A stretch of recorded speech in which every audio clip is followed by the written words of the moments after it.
Hello guys, in this video I'm going to explain you how the bed and breakfast activity works in Italy and how much taxes you're going to pay on it. I gather all the information from several Italian accountancy blogs and YouTubers, and I try to put them in a few slides in order to summarize the scenarios and the related taxations.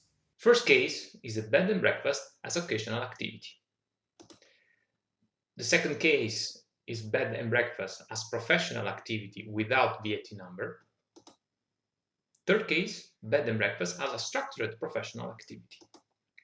So in the first case, it's when you have to live in the same property of your bed and breakfast, and you have no more than 3 spare rooms with a maximum of 6 beds. So you can host up to 6 persons. In this case, I cannot hire anybody to help with cleaning or to prepare breakfast. So it's something that I have to do by my own or with the help of my family members. The third case is that you can occasionally host people and you do not have like a massive system of hosting people like an hotel. Other things that you have to take into account is that the source of income, the main source of income, has to be another one. So you might be an employee or a freelancer. But what about taxes in this case? Well, in this case, the taxation will fall into RPF. So we will use the progressive taxation, which starts from 23%.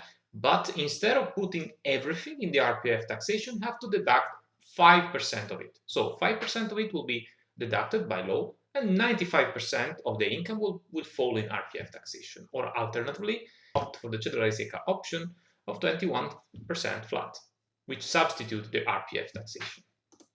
What about the bed and breakfast as a professional activity, but without open a VAT number?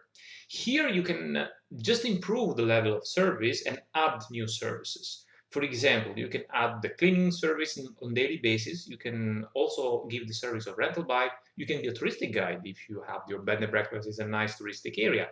And the property can be entirely dedicated to the bed and breakfast. This is the big difference. So in the first case, you have to live in the same property that also is used as a bed and breakfast. In this case, you can have a dedicated property as a bed and breakfast. Here also we have a maximum number of rooms with a maximum number of beds. What about taxes in this case? Well, in this case, you can still opt for the RPF taxation, but you can basically deduct the real cost that are strictly related to the business. For example, Wi-Fi, breakfast expenses, cleaning expenses, and other services expenses. You can subtract those costs with the income, and this income will go to RPF taxation. Or alternatively, you can swap and opt for the 21 flat taxation if it's convenient for you. Third case is when you have a bed and breakfast as structured professional activity. Here you have to open a real professional position at the Italian Chamber of Commerce, and here you need to register your VAT number. This means not limit with rooms, no limitation with beds, service, and you can also have as many employees as you want. What about taxes in this case? Well, here the situation is different. You can open an Italian entity, which might be an SRL, which is something like UK Limited, for example, or you can be a sole trader in ordinary regime, or a sole trader in forfeit regime.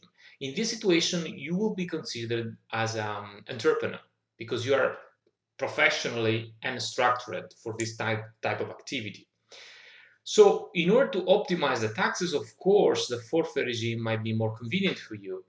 Even though we know that forfeit regime has this forfeit amount of cost decided by the state, for this specific activity, the deductibility is very, very big. This is the description of the activity that you can use, you can qualify for a bed and breakfast, but keep in mind that in this case, the imposable income will be only the 40% of your revenue. So 60% of the revenue for the Italian tax agency will be considered costs. So the forfeit regime in this case might be extremely convenient, and I will explain you why. If you go to ESENtaxa in my blog in Tax Simulator and you click on the Italian Tax Simulator, let's put the maximum possible revenue that you can have with the forfeit regime. So Here we need to go to the partita IVA, which is the VAT number registration, and we have to click on the drop-down list, which gives you the range of Codice Adeco codes, and we are in this range for this bed and breakfast activity. So if we click on that, the fiscal pressure is 16.3%. What about the details? You see 60% of the revenue is excluded from taxation. The social contribution is on percentage, so here you don't pay fixed social contribution for this specific case, for this specific activity. The taxation is 15% flat, so separated from the RPF taxation. And after the calculation, simply you're gonna pay 16.3% on taxation. So it's very, very nice. It's very, very good. We can improve this if we are a startup, as an forfait regime. The taxation fall to 12.3% because simply for the first 5 years we pay only 5% of tax as a flat taxation, and we have this 60% of deductibility. And here's the net in your pocket in case your revenue is 65K per year, which is the maximum limit for the forfait regime.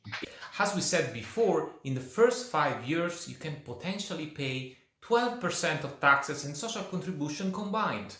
For non-resident, unfortunately, it's not possible to run the bed and breakfast as an occasional activity, but it can be done as a professional without VAT number. So this is what we saw previously in the slide as a second case. Just keep in mind that as a not fiscal resident, you will be taxed in Italy with the RPF taxation or with the cedolare secca option, because this is the territorial income generated inside the country. This means that you have to check how to deal with the double taxation avoidance method that Italy might have signed with your country of origin.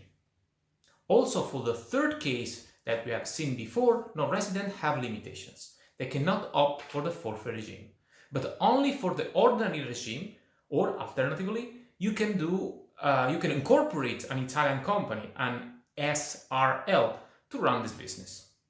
The touristic contracts have to be for less than 30 days. This is by law, if you want to operate as a touristic rent.